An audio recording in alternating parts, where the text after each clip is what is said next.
তো গাইস আমাদের এখানে অনেক দিন ধরে বৃষ্টি হচ্ছে, অনেক দিন ধরে বলতে 5-6 দিন ধরে। আর আমাদের পুরো বিল পুরো বুড়ে গেছে, আর তার জন্য আজকে আমরা যাচ্ছি কাঁকড়া ধরতে, কিন্তু কাঁকড়া মনে হচ্ছে না পাওয়া যাবে। তো যাই হোক, চলো দেখতে হবে ভিডিওটা। আমরা এখন এই কাঁকড়া ধরতে এসেছি মাঠে, একদম পুরো মাঠ বলতে কি জলে একদম পুরো বুড়ে গেছে।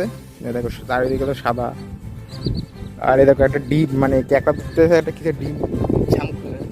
তো গাইস এই যে এই ডিমটা থাকলো এখানে। গাইস এই দেখো, মানে এখানটা ফুল চাষ করেছে। বৃষ্টি হলে আমার গাড়িটা ভেজবে কোনো। ये जगह बेहद खतरनाक है। पानी का बहाव बहुत तेज है। ऐसे और দেখা দাম যাবো দেখা। मौसम भी कड़ी परीक्षा लेता है। इसे पार करना आसान नहीं। यहाँ एक कदम आगे बढ़ाओ तो दो कदम पीछे आ।